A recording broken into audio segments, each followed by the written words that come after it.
Hey, this is Meredith Elliott Powell, and you know what time it is. It is 9 a.m. Eastern Saturday morning, and it is time for a sales logic. Mark, we got a big show today. What is on tap? What are we going to focus on? Well, the topic we're going to be talking about is crafting a value statement. We got a great question that came in from a sales manager whose team is struggling with, they don't even really know what a value statement is. So we're going to talk about that. We got a book, Lightning Round, Top 10 Ways to Uncover the Right Pain Point. Good show. Yeah, it sounds like a really good show. So, let me ask you, when it comes to crafting a value statement, and I'm going to get started here in a minute, what do you think the biggest challenge is that sales teams have with crafting a value statement? Well, they make the value statement all about them. It's not engaging to the customer in terms of what is the solution, what is the outcome that they're looking for. That's what it breaks down. Yeah. All right. Stay tuned. I'm going to hit this video. We're going to get started. And if you want to know the secrets to really crafting the perfect value statement, stay tuned. Prospect with integrity, we will get customers who have integrity. Integrity is the foundation from which everything is built on. You better understand value. But at the end of the day, sales is a relationship business. It is a people business. It is an emotional business.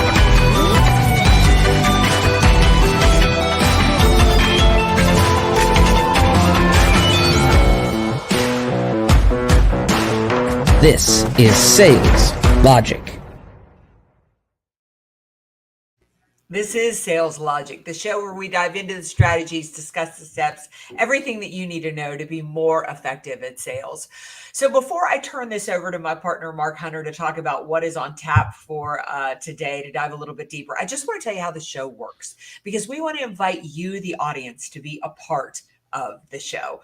We start every week with a question from you, our audience members. So if you have a question, send it into saleslogicpodcast.com or just shoot me or Mark an email. We cover a hot topic. We discuss a book. And because we want you to get return on investment, we leave you with a lightning round, strategies that you can put into place immediately. So Mark, what's on tap for today? Well, I think what you just described says that the last 3 minutes of the show are probably the most important. But no, hey, the whole thing is important. Anyway, hey, we've got a great topic, Meredith, crafting a value statement. Now, let's unpack that. We're going to unpack that with the question that came in from Abdullah in Morocco. He says, I hired a sales consultant to come in. Hey, I would do that sales consulting gig in Morocco. Yeah, I don't me know too. Yeah. All day long. And do some interviewing with our company to find out where the team is strong and where they are struggling. We got a lot of great information, but I was shocked to discover that my team neither knows nor uses a value statement. Probably one of the most important parts of the sales process. Where do we start?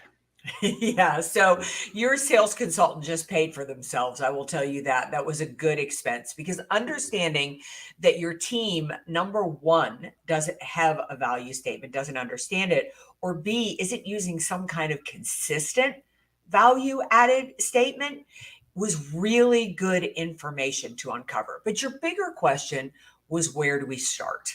And you start with your customer. You really need to sit down, have a discussion as a sales team about what you have heard from customers. Please note, I did not say what you think. I said what you have heard from customers are their biggest problems, their biggest issues, and their biggest challenges. What you just said is so powerful, because salespeople make assumptions. They make assumptions.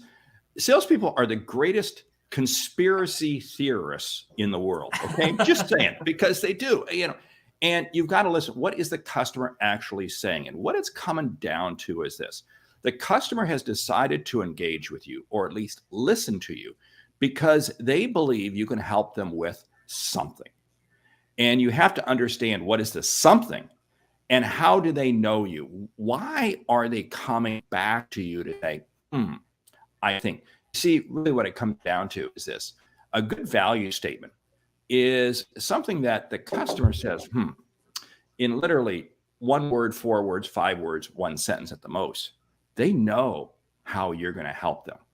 That's the value statement.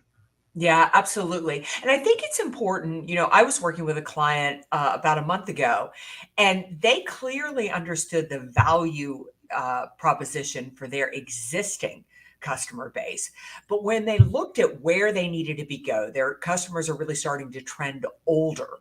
So they want to attract younger customers. You have to make sure that you're focused on the value statement for the right prospect you want to attract. Now, Mark, you probably know way more about this than I do because you are the king of prospecting. But I think that's a really key point is when you look at, how you want to grow, the markets you want to go into, don't assume that the current value statement is the right value statement.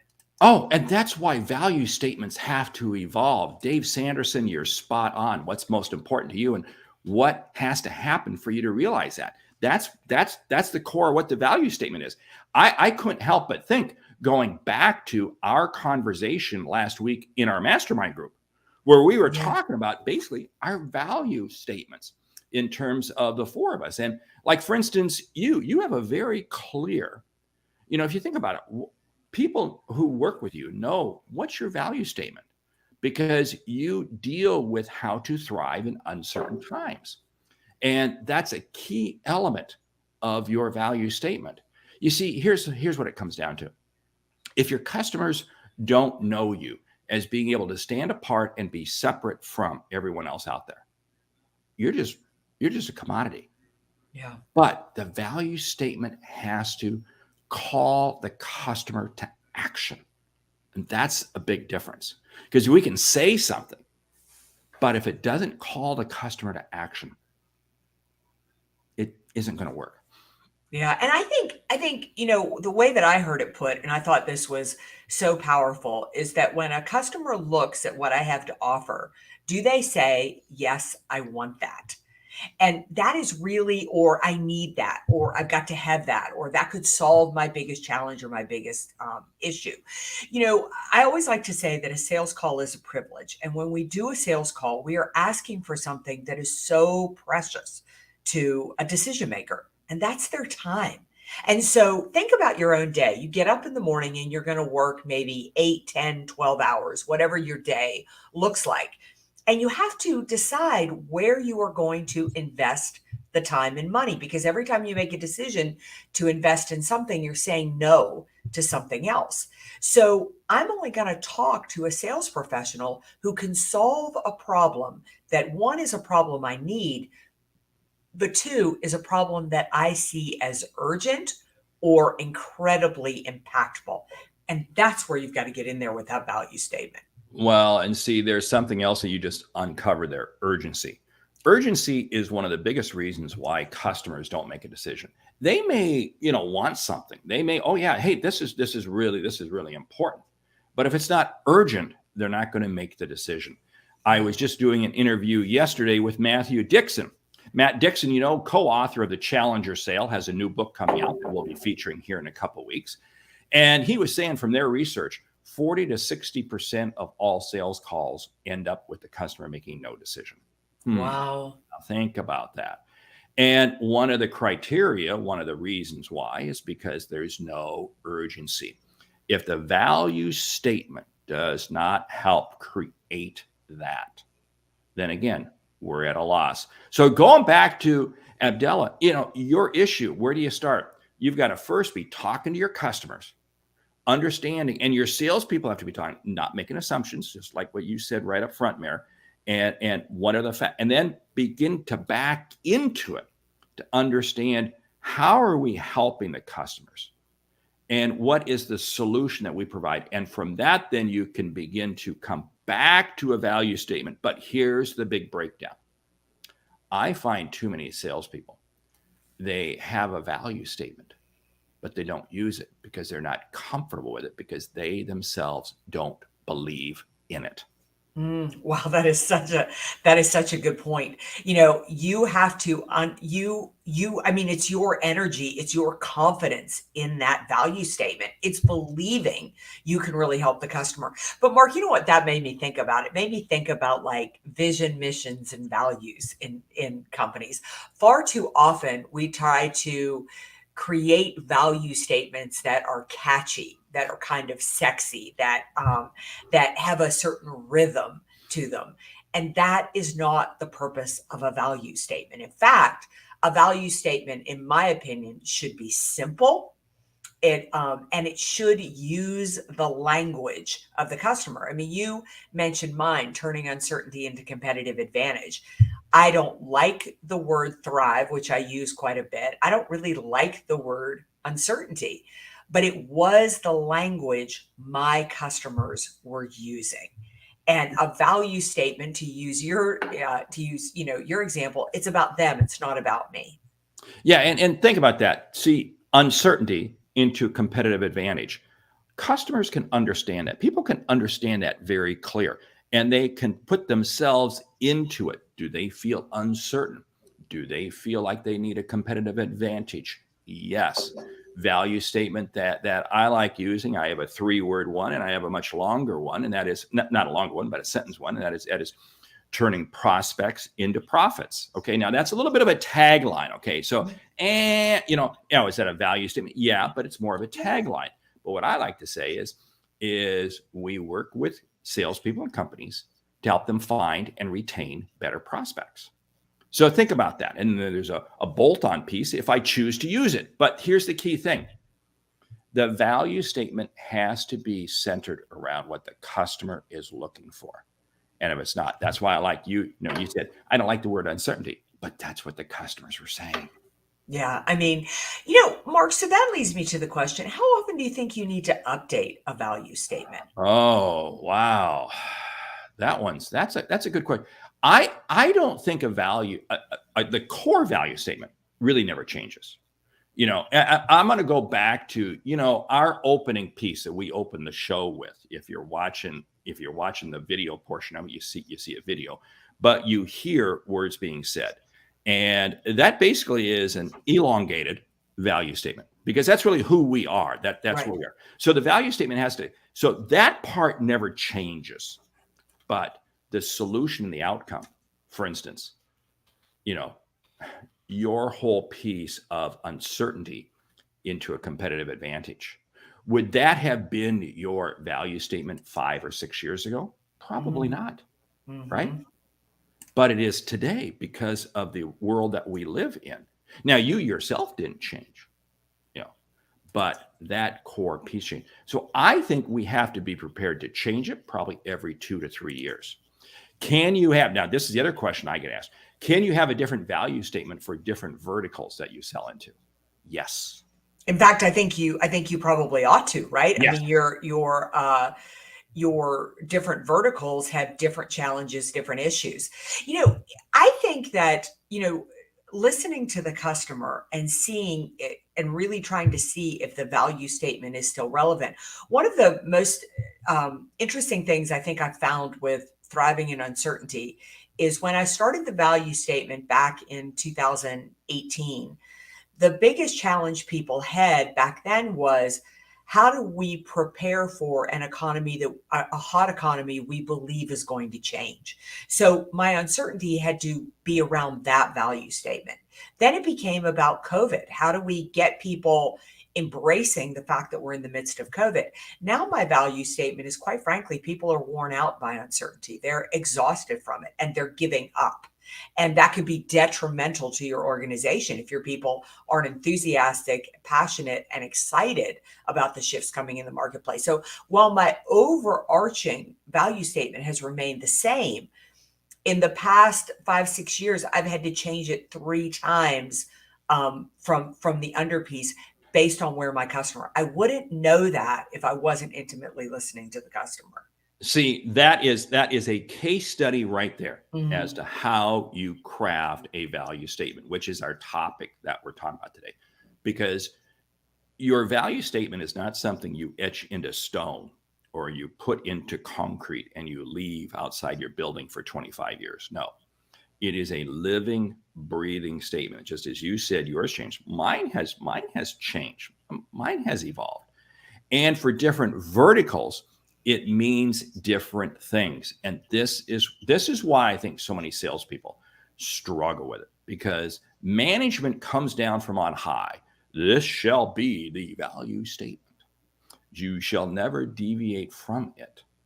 But the problem is the salespeople are dealing in different verticals. Yeah. So we're going to do wiggles and shakes, but here's the whole key thing. Salespeople, listen up. It can never be based around assumptions. And the easiest way is, what are your top 10 customers telling you? Yeah. What have your top 10 customers told you in the last quarter, the last 6 months? That's what that value statement must always be anchored to. Yeah. And I think asking yourself the question, what are they telling you? And then when you put it together, ask yourself, why would this person give me their time? Why is it worth it to them to talk to me? Why should they invest in me? When you can answer that question, when you can clearly articulate that question, and to Mark's point, when you confidently believe in your answer to that question, that's when you have a powerful value statement.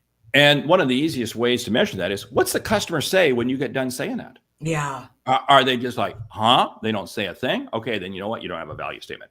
If, on the other hand, they say, tell me more, or wow, that's critical. In other words, the response they have immediately after you share that value statement is the determining factor as to whether or not your value statement hits home with the customer. I find too many times marketing departments and others come up with a value statement and they land like a thud because there's no response. It's catchy. Going back to your comment earlier, it's sexy, it's cute, it's a little bit like what I said up front, turning prospects into profits. Okay, that's cute, but it ain't gonna do anything. But the longer value statement I use, that's what creates the conversation. Yeah. And I think, right now, for our audience that is listening, if you're not getting through the door, if you can't get to the prospect, if you go through the conversation and you don't land the deal, something's wrong with your value statement. Go back to the value statement. I mean, I love this topic because I really feel like it is a piece that is missed in the sales process. I don't care how big your reputation is online. I don't care if everybody in the industry works with you. You have to understand that no matter what level of decision maker you are dealing with, they have very little time and they only want to give it to people that they believe can solve their problem. Your value statement precedes you. It gets in there before you and says, I've got something that can solve your biggest challenge. I can minimize risk. I can grow profits. I can increase talent engagement. I've got what it takes to solve the supply chain issue, whatever that is. Mark, we are having the sales gurus chime in here today. Right now, Bernadette McClellan from Denver, our Aussie from Denver, Colorado, has joined us and truly a sales talent. So welcome, Bernadette. But Mark, sorry, I know you were about to comment on what I just said. This is a great conversation because I'm going to throw a little. Let's throw a little bomb into the water here, or a rock into the water. See how it ripples out.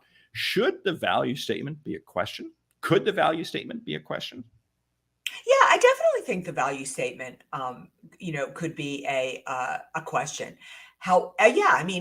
Do you want to turn more profits into, more prospects into profits would be a great question, but you have to show how you can solve it after that. It wouldn't be enough. Like, okay, of course I do, but why should I meet with you? If you can't do that for me, if you can't show me how I turn prospects into profits, I'm not going to meet with you, I think you're spot on there because I think the value statement can be a question. It can be something, because at the end of the day, the value statement has got to create an emotional difference with the customer that calls them to engage. one of the biggest challenges that I think salespeople have, and think about this, is that they never get anywhere with a prospect. They never get anywhere because they have not engaged. Do I wait 3 hours into a sales call? No, you're not going to get 3 hours if you don't engage within that first 30 seconds. We got great comments that are starting to come in. Yes, the same value for B2B and B2C, or should it be different? This comes from Spencer Ripley. It needs to be different. Now, the core can be the same. The core can be the same, but there's going to be some wording and a few ways that you express it that are going to be different. And again, that comes back to the verticals that you operate in. I don't know if you agree, disagree. I agree with probably a tiny bit of a disagree in there. Spencer, such a good question. And the truth is, your customer, your B2B or your B2C is going to drive that. But when I came out with turning uncertainty into competitive advantage, in my mind was all about the B2B. That's who I was listening to. That's who I was talking to. That is where I was getting the lingo and the language. But then I had frontline personnel, the individual, what would be my equivalent of the B2C, saying to me, okay, I hear what you're saying, the methodology that I need to use when I'm in the office. But when I go home, I've just worked 10 hours. I've got kids who are learning virtually. I've got parents in an aging home I can't go see. It became, I had to help people thrive in uncertainty in their personal lives. So Mark is right. My overarching theme was the same, but I had to massage it a little bit on the B2B. So my answer to that question would be absolutely. I mean, you are the expert in a certain type of, problem solving value add mode, but the customer will dictate to you the language. I cannot emphasize enough. If you want the value statement to land, you have to use the customer's language. I don't even know who said this, so I can't attribute it to anybody, but I think it's one of the smartest things I've heard in sales. People do business with you because you understand them, not because they understand you. And when I repeat your exact words back to you, I have told you, I heard you, I'm listening, I understand. So Spencer, follow the trail of what the customer tells you, B2B, B2C, and use that language. Man, you're stealing one of the things I was going to share when we got to the lightning round. So anyway, hey, wow, time is running past. The book, I'm not familiar with the book. Share with us the book, because I guess what? You've added another book to my reading list today. Oh, great. Value Propositions That Sell by Lisa Dennis. And I think you do know Lisa? Yes, I do know her. Yeah. So Bernadette and I know her well. She is in our Women Sales Pros group. This is a great book, and it is actually a worksheet, a workbook on how to put together your value proposition. Lisa Dennis is an expert in this field, but what I love about this book, and I should have grabbed it, I've got it here somewhere in my house, but it is all marked up because I did my value proposition through it. But she talks about value propositions, she explains value propositions, but she gives you exercises throughout the book to work on your value propositions. In fact, I've used the book with some of my clients who struggled a little bit with a value proposition as an exercise and a way to work through that value proposition. So there's a link. You can find it on Amazon. We'll put it in the show notes as well. But it's a great, deeper understanding of the value prop and exercises and ways to work through it. Okay, so you've given all of us a book to read, and you've given us some homework along the way. Hey, I love this comment. The value statement should answer the question, how are different, unique, competitive? Spot on.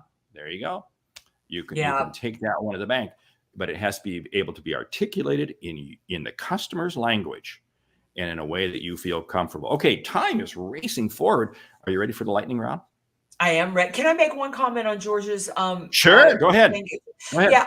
What I love about this, George, because I really want our listeners to grab this is, so Mark and I are both in sales. So that tells the customer absolutely nothing. right?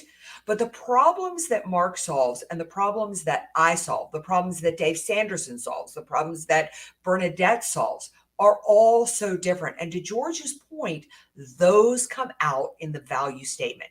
They're how we're different and how you're unique. So great point. All right, Mark, lightning round. And I'm Okay. because people know we're in sales, and sometimes that automatically puts up a barrier. That puts up a barrier. And again, what does our value statement have to do? Our value statement has to be break down that barrier to allow them that we can be seen as someone who can help them. I love Jonathan's comment here. We're getting a lot of great comments in here at the end.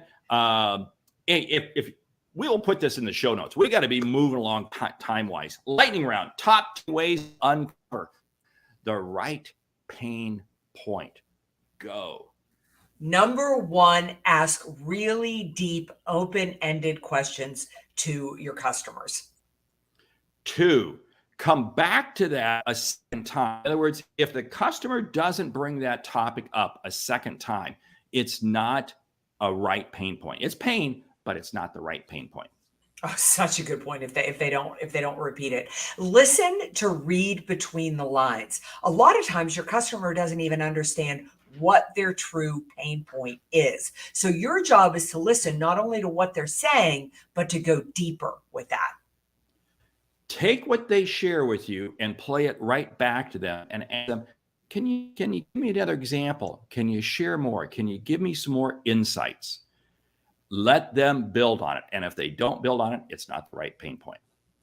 Work to discover the result that they're looking for. What is, to use Mark's language, what is the outcome they need and the outcome that they want? And then what is the obstacle standing in the way of that? In most sales, there's actually a second person involved, even B2B, B2C, whatever. Yeah. It's the second person articulating the same thing as the first person. Yeah. Oh, so great. Is there a match between the CEO and the frontline? The frontline personnel. I would say do your research, do your homework on both the industry and the company, because a lot of times the industry pain points will tell you a lot about the pain point of the customer that you have.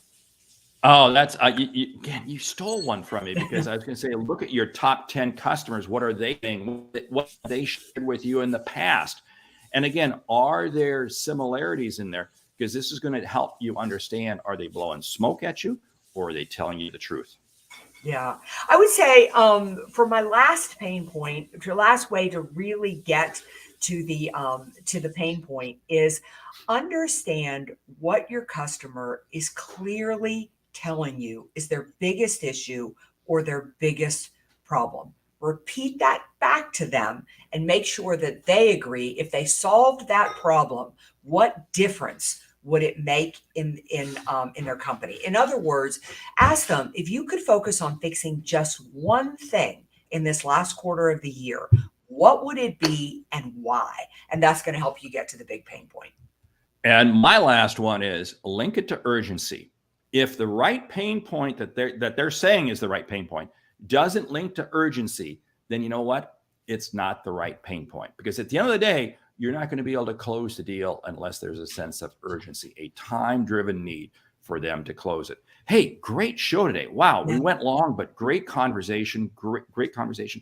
I want to say thank you for listening to Sales Logic this week. If you like what you hear, subscribe, rate, and review the show on your favorite podcast app. If something we've said has earned you a single dollar, hey, consider telling a friend about our show.